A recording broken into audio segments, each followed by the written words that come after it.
Welcome back to Braille's channel. Nagbabalik po tayong muli para sa panibagong pahabol na payout updates sa ating social pension. At this time ay good news dahil may isang lungsod sa NCR ang naglabas pa rin ng kanilang payout schedule. Kung saan ang mga ito at kailan ang nasabing payout ay yan po ang ating ibabahagi sa inyo. But before po tayo mag-start sa ating topic, kung bago ka pa lang sa aking channel, please do kindly subscribe, like, and share na din sa ating Brillis mga channel. kaibigan, kaanak, o Subscribe kapwa po nating Brillis channel. pensioners at please do share na din po sa Subscribe ating mga Brillis social media channel. accounts para mas marami pa ang Subscribe makaalam. With Brillis no channel. further ado, let's begin na po sa ating Subscribe topic. Brillis channel. Latest news. Ito na. 3,000 pesos at 6,000 pesos social pension, ang pahabol na payout updates as per schedule from February 24 hanggang sa March 11 of year 2025. NCR meron na ulit at iba pang lugar alamin, narito na po ang mga nagpahabol ng payout schedule para sa pagtatapos ng February at sa unang linggo ng March. Simulan po natin agad sa probinsya ng Surigao City. Ang lahat ng beneficiaries ay makakatanggap ng para sa first quarter ng taon amounting to 3,000 pesos. Nakaschedule na po ang inyong payout this February 25. Kabilang po dito ang Barangay Kabungbungan, Kapalayan, Mapawa, Nabago, San Isidro, Orok, Balibayon, Dayasan, Poktoy, Serna, Mabini, Matay at Barangay San Juan. Kasama rin sa mag-payout ang Barangay San Roque, Tugbongon, Kagnyog at Barangay Taft. On February 26 naman nakaschedule ang Barangay Danau, Ipil, Mabua, Rizal, Lipata, Punta Bilar, Sabang, Washington, Quezon, Trinidad, Anumar, Sukalang at Barangay Canlanipa.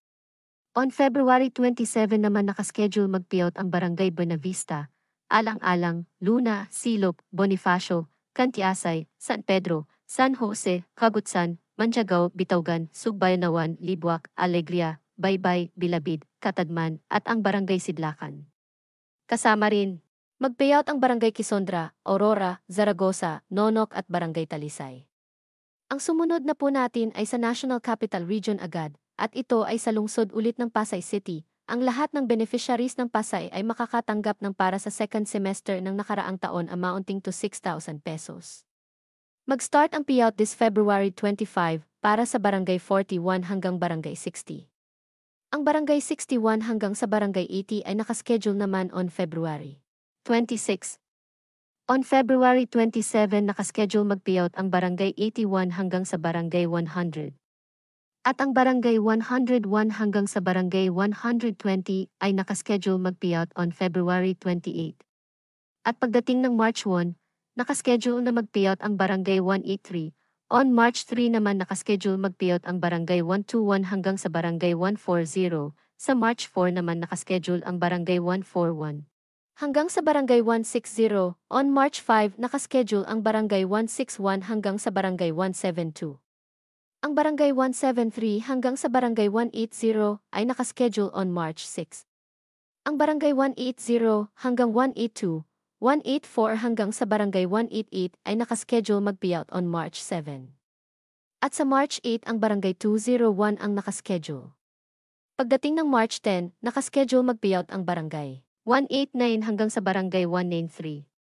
At ang panghuling schedule ay sa March 11 nga at ito ay para sa Barangay 194 hanggang sa Barangay 200. Yan po ay gaganapin sa inyong OSCA office na mag-start ng 9 to 4 ng hapon. Ang sumunod na po natin ay sa probinsya ng Daguhoy, Bohol. Nakaschedule na po ang inyong payout this February 25. Kabilang po dito ang Barangay Canoling, Estaca, La Esperanza, Villa Aurora, San Vicente, Cagawitan, Cagawasan, at Barangay Santa Cruz. On February 26 naman nakaschedule na ang payout ng Barangay Babag, Kaluasan, Candelaria at Barangay Malitbog. At panghuli sa February 27 naman nakaschedule ang Barangay Poblacion, Mahayag at Barangay San Miguel. Gaganapin po ang inyong payout sa inyong Daguhoy Public Market Covered Court. Ang next na po natin ay sa probinsya ng Barangay Santa Maria, Bugi, Cagayan. Nakaschedule na po ang inyong payout this February 26 na gaganapin sa inyo. Municipal Gymnasium na mag-start ng 3:30 hanggang 5 ng hapon. Ang sumunod natin ay sa probinsya ng Barangay Minanga Este, Bugi, Cagayan. Nakaschedule na po ang inyong payout this February 26 na gaganapin sa Municipal Gymnasium na mag-start ng 8 to 12 ng tanghali. At ang panghuling nagpahabol ay ang probinsya ng Barangay Tulay Hulo-Sulu. Nakaschedule na po ang inyong payout this February 24 na gaganapin sa inyong barangay hall na mag-start ng 8 to 3 ng hapon. That's it. Sa ngayon ay ito pa lamang ang mga nagpahabol ng kanilang payout schedule as of this date. Manatili po kayong nakatutok sa aking channel para sa mga latest payout updates at iba pang impormasyon na para po sa inyo. Marami pong salamat and God bless everyone.